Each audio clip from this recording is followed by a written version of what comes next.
आपका अपना channel Rupesh academy में आपका स्वागत है। लीनियर इक्वेशन का कुछ ऑब्जेक्टिव सवाल रह गए थे, इसको देखते हैं। ठीक है, चलिए। सवाल है कि यदि A Q equal to not B P हो तो समीकरण युग्म A X plus B Y equal to C एवं P X plus Q Y equal to R के हल होंगे। बताइए, आपके पास समीकरण भी दिया हुआ है। ये जो समीकरण है और यहाँ पे एक समीकरण है, ये दोनों समीकरण का एक रूप भी दे दिया है बना के। देखिए, ये रूप जो है आपको दिया गया है। इसी रूप से आप पकड़ सकते हैं कि इनमें से कौन सा हल होगा। कितने हल हो सकते हैं? अनेक हल होगा या ऊपर में रूप से अनेक हल, चाहे कोई हल नहीं है, चाहे केवल एक हल है। एक हल को हम लोग अद्वितीय हल भी बोलते हैं। चलिए, हम इसको हल करने का प्रयास करेंगे। तो हमें इस समीकरण से कोई दिक्कत वाली बात नहीं है, सिर्फ हमें इससे देख सकते हैं। ठीक है, तो क्या है? देखिए, A Q equal to not B P. आप देखिएगा तो हम इसको क्या करेंगे, ए इसके साथ ये गुना है, इसको आप उस साइड भेज सकते हैं भाग में। ठीक है, और ये साइड जो ये गुना है उसको उस साइड भेजेगा। इसमें यहाँ पर भी गुना है, यहाँ पर गुना है। ठीक है, तो हम ए जो है इसके साथ भेजेंगे, ये इधर कर देंगे, बी को गुना की हो जाएगा भाग। तो ए बट्टा बी इजिकल टू नोट, ये पी पहले से है और इधर से गुना है तो क्या भेज देंगे उधर, क्यों। ये जो फॉर्म दिख रहा है आपको पता है ऐसा क्या होता है। ठीक है, आपको हम पढ़ाए होंगे कि A1 बटे A2 is equal to note B1 बटे B2 is equal to note C1 बटे C2। जब ऐसा दिख जाता है तो आपको पता है क्या होता है, प्रतिच्छेदी होता है। और इसको ऐसे भी लिखा जाता है A1 बटे A2 इजिकल टू ना दे के तीर का ऐसा निशान दिया जाएगा B1 बटे B2। तो इसमें भी आप समझ जाइएगा कि ये दोनों एक ही है। ठीक है, प्रतिच्छेदी है। सिर्फ देखिए ऐसा ही दिख रहा है, इसका मतलब है कि प्रतिच्छेदी है। प्रतिच्छेदी में आप जानते हैं क्या होता है, केवल एक हल होता है। क्या होता है? एक हल होता है, और उसे अद्वितीय हल भी कहते हैं। अद्वितीय हल होता है। और हमें हल की बात किया है तो हम इतना ही जानेंगे। अगर हमें कोई समीकरण का युग्म की बात बोलता तो ये हमारा संगत होता है। क्या होता है? संगत होता है। ठीक है, और ये विरोधी अविरोधी भी होता है। ठीक है, ये याद रखिएगा इस चीज़ को। और ये क्या था, ये भी हम लिख ही देते हैं। प्रतिच्छेदी है। क्या होता है? प्रतिच्छेदी होता है, प्रतिच्छेद भी बोलते हैं, प्रतिच्छेद रेखाएं हैं। ठीक है, तो आप बताइए, हमें ये बोल रहा है कि समीकरण का युग जो है इतना इतना का हल पूछ रहा है। क्या पूछा? हल। तो हल जो है हमें पता चला कि एक केवल एक हल होता है, चाहे अद्वितीय हल होता है। तो हम बता देंगे, ऑप्शन देखेंगे तो एक हल है और यहाँ पे कोई हल नहीं है, और अनेक हल है, और हल हो भी सकता है, नहीं हो सकता। ऐसा नहीं, हल हो भी सकता है, नहीं सकता, ये तो संभव नहीं है। आप बता सकते हैं एक हल होगा। ठीक है, ऑप्शन ठीक कितना होगा? 1 नंबर आपका होगा, ये सही है। ठीक है, बाकी ये सब गलत है। ठीक है, क्योंकि ये ऑप्शन दिया था, ऑप्शन को हमने देख रहा था, बदल के एक हल दिया है। और केवल एक हल का मतलब है कि एक हल भी आप बोल सकते हैं। ठीक है, चलिए अगले क्वेश्चन को देखते हैं। ठीक है,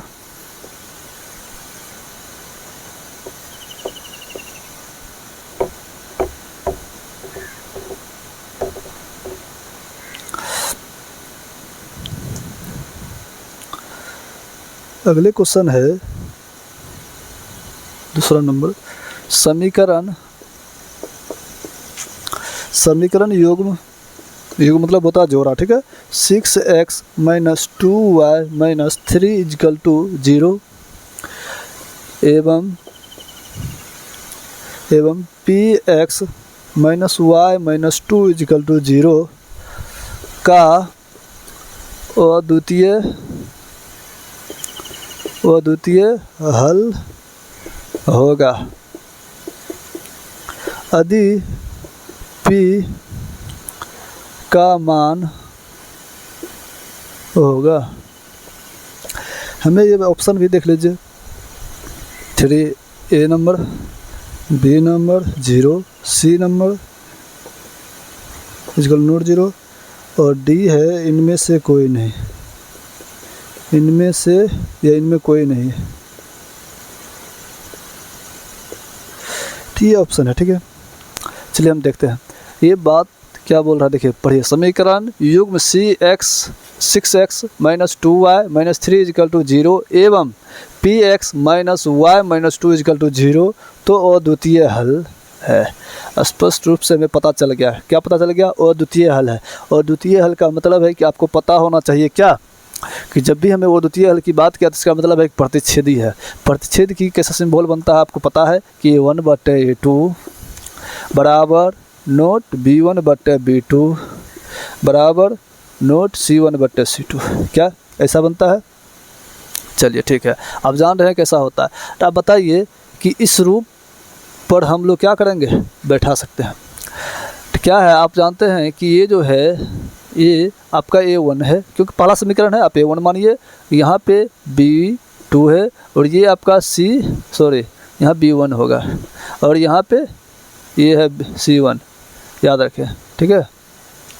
इस सामने सब हो गया, क्योंकि और इसमें देखते हैं फिर यहाँ पे है आपका A2, ये आपका यहाँ पे नहीं कुछ है तो 1 है, ठीक है। ये आप इसको मानिएगा क्या B2 और इसको C2। आप देखना चाहेंगे तो यहाँ लिखेंगे कैसे कि A1 जो है आपके पास 6 दिया हुआ है, B2 जो है B2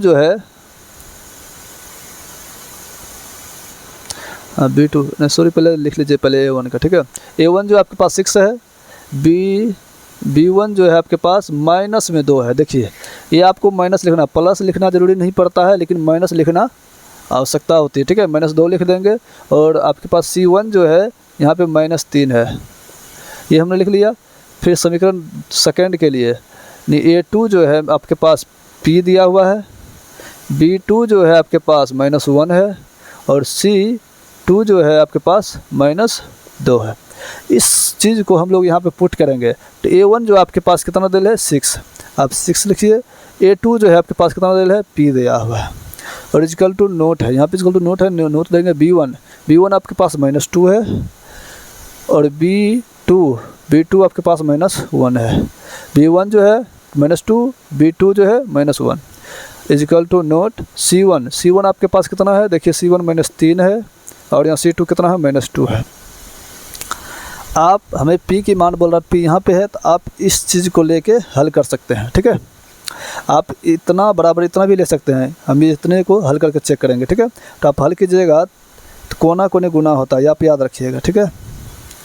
तो आप इससे गुना कीजिएगा तो -2P इक्वल टू नोट, क्योंकि इक्वल टू नोट है, नोट दे देंगे। 6 गुना माइनस है, 6 गुना 6 करिएगा, 6 गुना 1 की जगह तो -6 आ जाएगा। कितना आएगा? -6।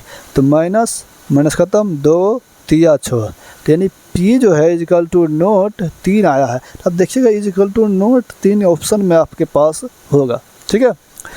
आप देखिएगा तो यहाँ पे आपका ऑप्शन A नंबर आ जाएगा। आप लोग ऐसे बनाइएगा, ठीक है। अगले सवाल पर चलते हैं।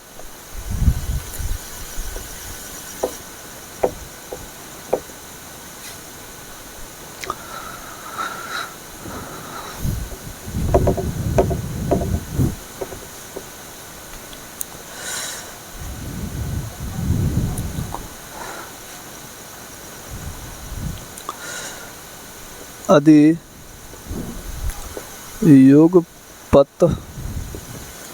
युगपत समीकरण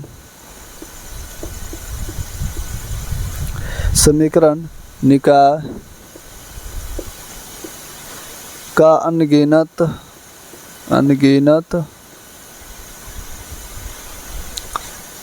हल हो तो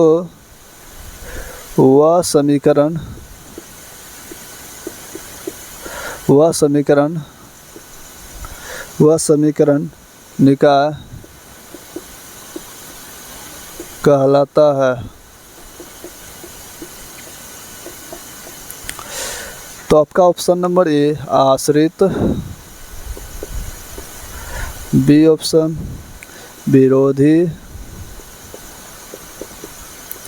C ऑप्शन अविरोधी, D ऑप्शन इनमें से कोई नहीं। चलिए हम लोग फिर सवाल पढ़ेंगे। यदि युगपत समीकरण निकाय का अनगिनत हल है। क्या है अनगिनत हल? हमें एक शर्त पता चल रहा है कि अनगिनत हल हो तो वह समीकरण का निकाय क्या होगा। आप अच्छी तरह से जान रहे हैं कि अनगिनत हल किसका होता है, समपाती का होता है। समपाती को आप लोग लिखते हैं, देखिए A1/A2 बराबर B1/B2 बराबर C1/C2, ऐसा होता है, आप जानते हैं। और ये समपाती है। क्या है? समपाती रेखाएं हैं। समपाती को ही हम लोग क्या बोलते हैं? अनेक हल इसका होता है। अनेक हल बोल सकते हैं या अनगिनत हल बोलेंगे। अनगिनत हल बोल सकते हैं या वो परिमेय रूप से अनेक हल भी बोल सकते हैं। ठीक है, तो हमें शर्त इसी में मिल गया, अनगिनत हल में मिला है। तो अनगिनत में हल में हम देखेंगे इसकी जो होती है, युग की बात करेगा तो वो हमारा संगत होता है। और संगत तो युग्म होता है, लेकिन इसकी बात कर रहा है कि ये क्या कहलाएगा निकाय, उसको हम लोग आश्रित कहते हैं। क्या कहते हैं? आश्रित कहते हैं। क्या कहलाएंगे? आश्रित कहलाता है।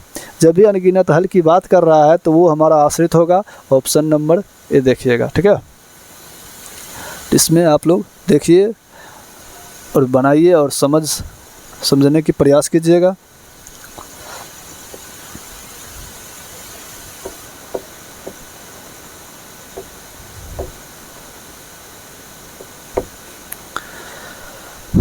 आगे क्वेश्चन है 5 नंबर।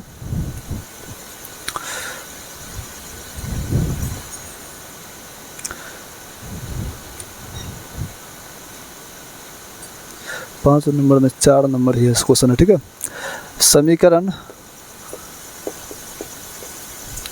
समीकरण निकाय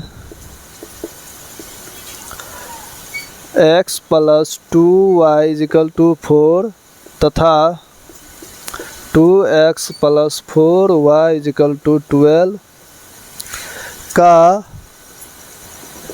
ग्राफीय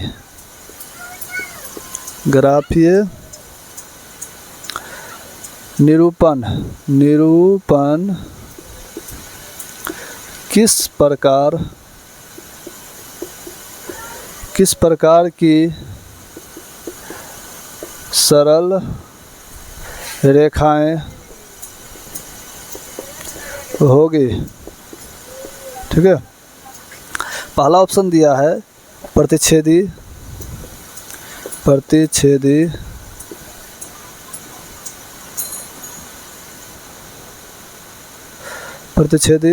दूसरा है रेखाएं, लिख सकते हैं। दूसरा है समांतर। क्या है? समांतर रेखाएं। तीसरा ऑप्शन है समपाती।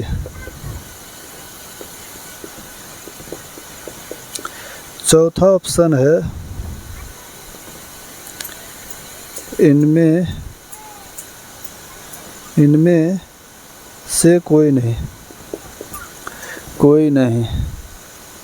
ठीक है, इनमें से कोई नहीं। चलिए हम लोग समीकरण निकाय का x + 2y = 4 है तथा 2x + 4y = 12 है। तो ग्राफी निरूपण में बताइए, मतलब ये ग्राफी दिखा रहा है कि कौन सा होगा। ठीक है, तो ये आप याद रखिए। समीकरण जो आपके पास दिया हुआ है x + 2y = 4 है, पहला समीकरण है।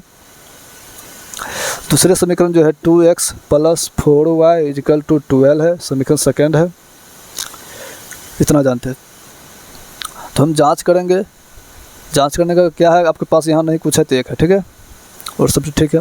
तो आप इसे इस पट्टी कर लीजिएगा, माइनस में आएगा, और इसको भी इस पट्टी कीजिएगा तो माइनस में आ जाएगा। ठीक है, तो आप इसे हम ऐसे भी लिख सकते हैं। देख लीजिए, हम लिख देते हैं यहाँ पे x + 2y प्लस में है, इस साइड कीजिएगा तो -4 = 0। इधर कीजिएगा 2x + 4y प्लस में क्या हो जाएगा -12 = 0। ये भी आपका समीकरण है, 1a है, ये भी 2 है। ठीक है, आप इसमें से A1, A2, B1, B2, C1, C2 आप तीनों चीज़, 4 चीज़, सब चीज़ का निकाल लीजिए, सभी चीज़। तो आप निकालिएगा तो A1 जो आपको पता चलेगा, आपको यहाँ पे नहीं कुछ है तो 1 है। ठीक है, B1 जो है आपके पास 2 है, C2 जो है C1 जो है आपके पास -4 है, ठीक है पहला का। A2 जो निकालिएगा इसमें 2 है। B2 जो है आपके पास यहाँ 4 है। C2 जो है आपके पास -12 है। आप इसकी जांच करने का प्रयास कीजिएगा तो हम लोग जानते हैं कि इसको चेक करेंगे। 1/2 A1/A2 B1/B2 2/4 C1/C2 -4/-12। ये कोमा लगा के हम जांच कर रहे हैं पहले कैसा रूप होता है। 1/2 है, इसको भी काटते हैं 1/2 आ रहा है, 4 3 12 है तो माइनस खत्म, तो ये आ जाएगा तो 1/3। हम यहाँ पे ये देख रहे हैं कि 1/2 आया और इसका भी 1/2 आया, लेकिन इसका 1/3 आ रहा है। तो ये तो हम देख रहे हैं कि ये दोनों बराबर है, तो इसका मतलब है इसीलिए A1/A2 बराबर B1/B2 बराबर नोट। ये जो है बराबर नोट है, क्यों? क्योंकि B1 और C2 जो है B1/B2 बराबर नोट C1/C2 ये दोनों आपस में क्या है?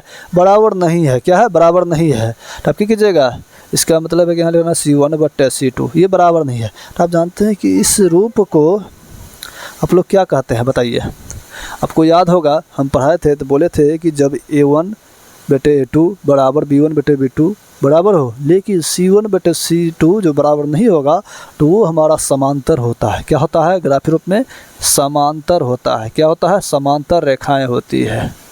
और आपको ये भी बताया था कि जब समांतर होता है तो इनका कोई हल नहीं होता है और ये वो संगत होता है। और ये क्या होता है? तो विरोधी होता है। ये आप लोग को याद होना चाहिए, ठीक है। तो चलिए हम देखते हैं, इसमें समांतर आ गया ऑप्शन नंबर 2, ठीक है। अब इस तरह से आप बनाइए, ठीक है।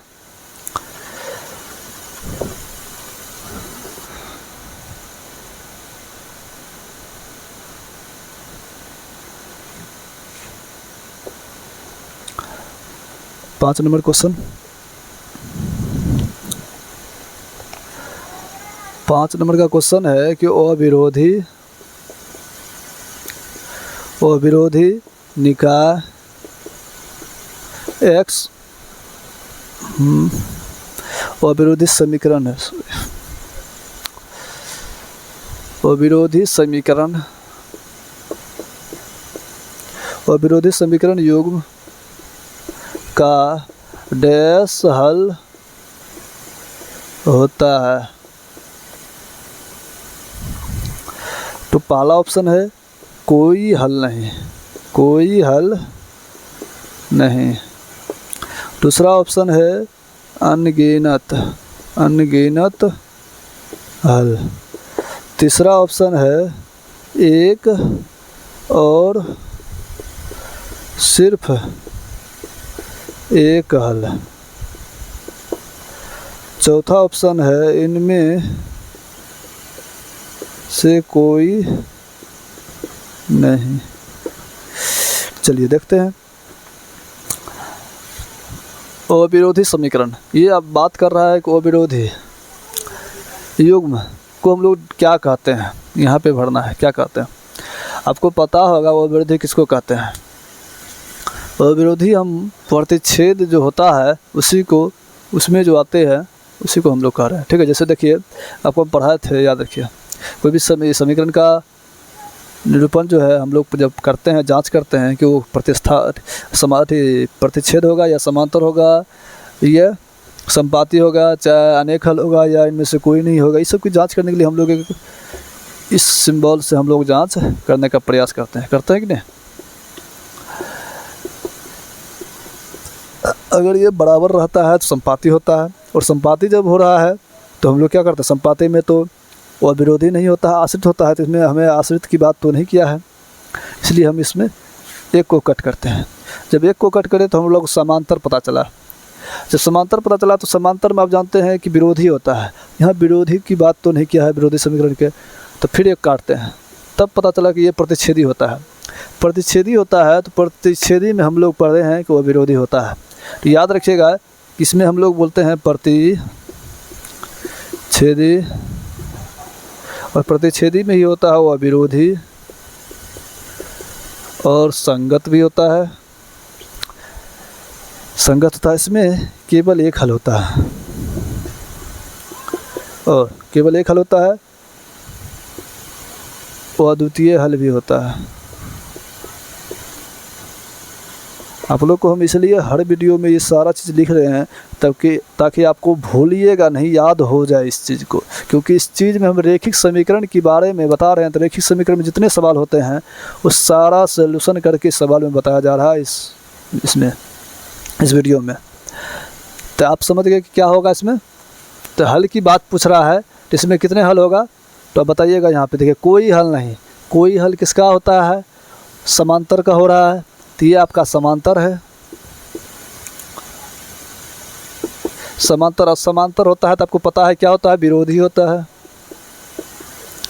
कि ना। विरोधी हो रहा है, विरोधी में आप जानते हैं कि वो संगत होता है और इनका कोई हल नहीं होता। तो ये आपका पता यहाँ दिया ही है। अनगिनत हल, अनगिनत किसका होता है तो संपाती का होता है। संपाती है तो संगत है, संगत है तो पक्का है कि आश्रित है, आश्रित है। इसके बाद अनेक हल है, अनगिनत हल है। अब हम बोलते एक और सिर्फ एक हल, ये आपका होता है किसका, प्रतिच्छेद का। जो भी बताए हैं यहाँ पे प्रतिच्छेद का हो रहा है, ठीक है। जो बताइए कि प्रतिच्छेद नंबर आपका होगा। तो इसमें यहाँ कितने हल की बात बोल रहा है तो यहाँ बोलिएगा सिर्फ एक हल या केवल एक हल मारिएगा, ठीक है। चलिए आगे क्वेश्चन देखते हैं।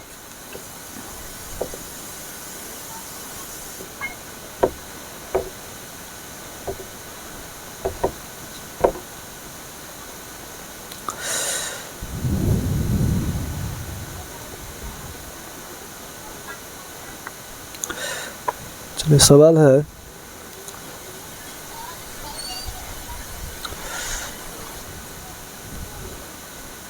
छः नंबर सवाल होगा।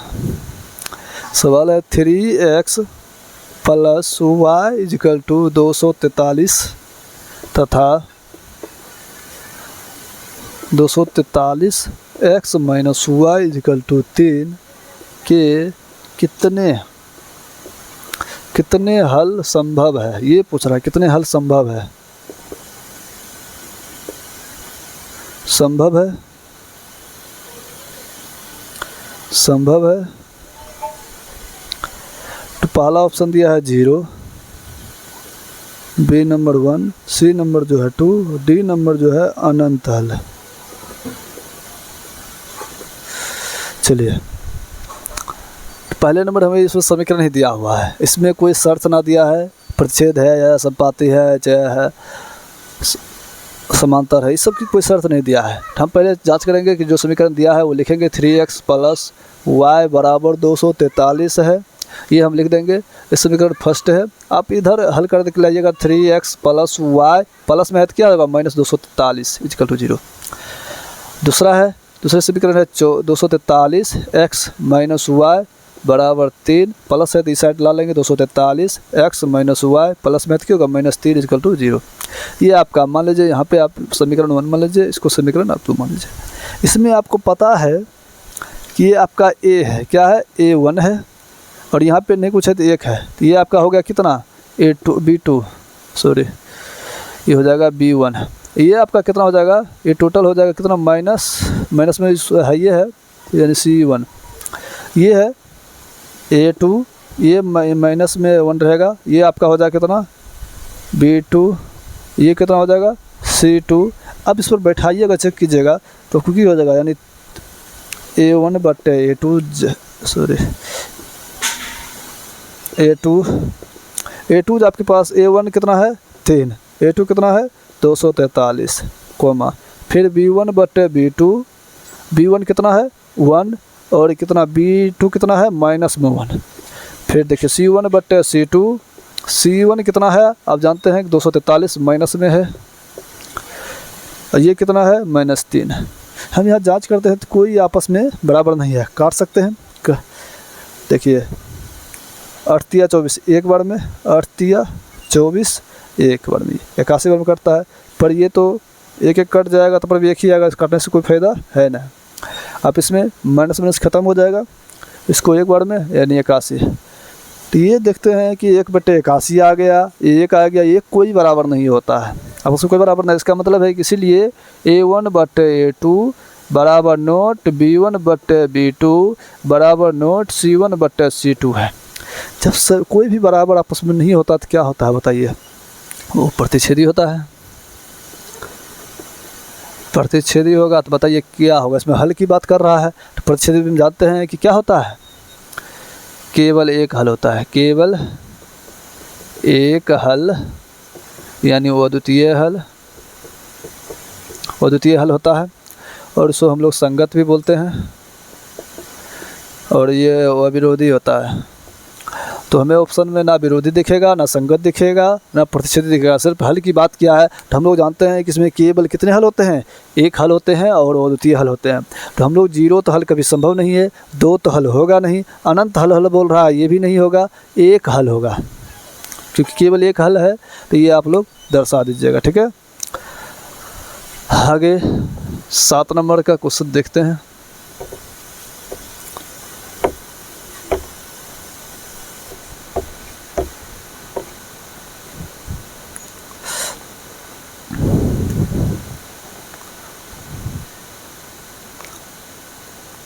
यदि 2x + 3y = 30 13 तथा 4x - y = 5 हो तो x and y के मान बताइए। तो a बराबर आपका है x का मान 2, y का मान 3, b का मान है, ऑप्शन बी है x बराबर 3, y बराबर -2, सी ऑप्शन है x बराबर 3, y बराबर -2, डी का ऑप्शन है x बराबर -2, y बराबर -3।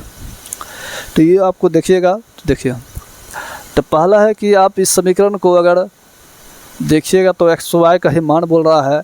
इसमें आप चाहे प्रतिस्थापन से, विलोपन से, वज्र से, चाहे और विधि से बना सकते, ठीक है। लेकिन हम क्या करेंगे, हम समीकरण में x y का जब मान जो दिया है, इसी मान को हम किसी एक समीकरण पर रख के हम जांच कर लेंगे कि क्या इक्वल होता है या नहीं बराबर, पुटिंग अनुसार से बनाएंगे, पुट करके, ठीक है। तो पहला आपका समीकरण मान लीजिए 2x + 3y = 13 है। तो x के स्थान पर आप ये 2 रखिए, y की जगह पर 3 रखिए, इसी प्रकार से इसको रख के नहीं जांच करते, सभी ऑप्शन के अनुसार आप जांच करके बना सकते हैं। तो हमने पहला ऑप्शन को ही लेके चेक कर रहा हूँ, इसके बाद दूसरा तीसरा ऐसे चेक करेंगे, ठीक है। तो हम जांच कर रहे हैं पहला को, तो 2x का मान अगर हम 2 रखते हैं + 3, y का मान अगर 3 रखते हैं तो क्या पुरता है कि नहीं पुरता देखते हैं। 2 दूनी 4, 3 तिया 9, 9 4 13 पुर गया। यही ऑप्शन आपका आ रहा फर्स्ट में, तो आप मार दीजिएगा। लेकिन आपको जांच करनी है तो अलग भी जांच, इसको भी चेक कीजिएगा, नहीं पुरेगा। देखिएगा 2 गुना 3 करता हूँ प्लस 3 गुना -2 करता हूँ तो 13 पुरता है कि नहीं। 3 दूनी 6 प्लस गुना माइनस, -3 दूनी 6, ये तो कट जाएगा, कभी भी 13 के बराबर नहीं पुरेगा, ये संभव नहीं है, ठीक है। इसके बाद हम इसको जांच करेंगे। तो 2 गुना 3 प्लस 3 गुना माइनस में फिर 2, दोनों ऑप्शन सेम ही उतर गया है। इसमें एक प्लस होगा सिर्फ, ठीक है, प्लस नहीं, तो दोनों में माइनस होना चाहिए। देखते हैं ऑप्शन क्या है।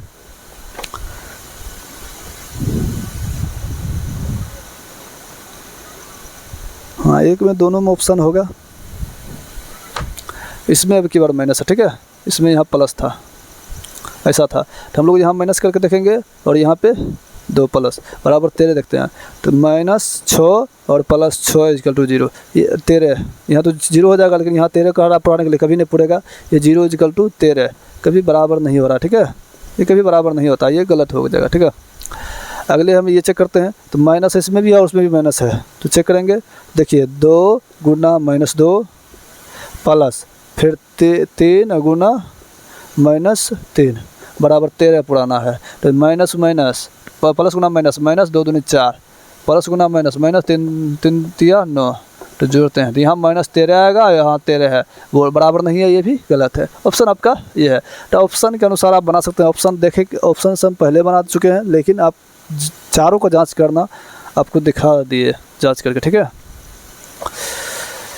तो ये आप लोग देखिए और इसको बनाइए, इस तरह से बनाइएगा, ठीक है, पुटिंग अनुसार से बना लीजिए। जब भी x y का मान निकाले, आप ऑप्शन में जो चीज़ दिया रहेगा x y का मान, वो x y का मान किसी एक समीकरण पर रख के आप जांच कर सकते हैं। और इसी तरह से कभी आपको प्रतिस्थापन विधि या विलोपन विधि या वज्र विधि से अगर बनाने बोल दे तो उसमें भी अगर बोले तो ये जो भी एक्स वाई का मान निकालिएगा वो एक्स का मान क्या कीजिएगा उस जगह किसी एक समीकरण में रख के पुट की जगह बराबर आ जाए तो आप समझ जाइएगा कि मेरा जो भी विधि बनाए वो विधि सही है। अगर पुट करके बनाइएगा, अगर आंसर नहीं मिला तो आप बोल दीजिएगा मेरा हिसाब गलत है, ठीक है, आपका खुद गलत हो जाएगा। चलिए 8 नंबर सवाल है। 8 का सवाल है, देखिए,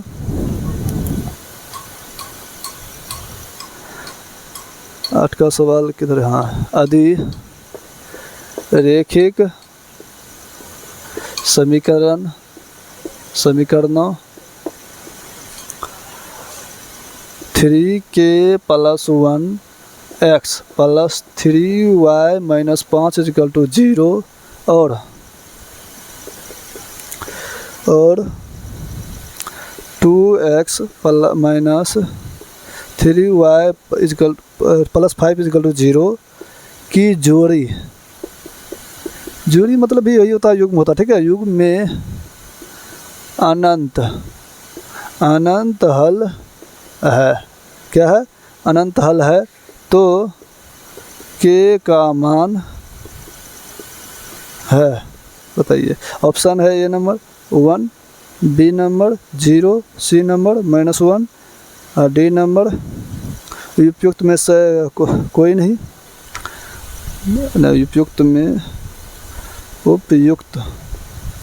उपयुक्त में से एक से अधिक है। ई नंबर भी ऑप्शन है इसमें, उपयुक्त में से कोई नहीं। उपयुक्त में से कोई नहीं। चलिए देखते हैं। अधिरेखिक समीकरणों 3k + 1 × x + 3y - 5 = 0 और 2x - 3y + 5 = 0 के जोड़ी में अनंत हल है, तो k का मान बताइए। आपको यहाँ पे शर्त दिया गया है, अनंत हल है। अनंत हल इसका मतलब क्या है? वो परिमेय रूप से अनेक हल है, ठीक है। तो इसमें आप शर्त आपको पता है कि A1/A2 बराबर B1/B2 बराबर C1/C2, यानी ये सभी बराबर तो संपाती में होता है, ठीक है। तो अब बताइए यहाँ पे आपका क्या है, A1 क्या है? तो आप देखिएगा कि x मेरा क्या है? चर है। इसके साथ ये जो है टोटल ये अचर राशि हो गया, यही मेरा क्या हो जाएगा? A1 हो जाएगा। क्या हो जाएगा? A1 हो जाएगा। यहाँ पे देखिए आपका ये है, क्या है? ये आपका यहाँ पे जो है ये आपका B2 हो जाए, B1 हो जाएगा। ये आपका क्या हो जाएगा? C1 हो जाएगा। यहाँ पे देखिएगा ये जो आपका होगा, इसमें x को छोड़ के आप यहाँ से घेर लीजिए और इसको लिख लीजिए A2। आप यहाँ पे -3 जो है ये आपका हो गया B2, ये आपका हो गया C2। ये आप जगह पे पुट कर दीजिएगा तो आप पता चल जाएगा। A1 आपका कितना है? 3k + 1। A2 आपके पास कितना है? 2 है, बराबर B1 है। B1 आपके पास 3 है, प्लस में है with -3 बराबर 5, -5 में है और ये 5 में है, ठीक है।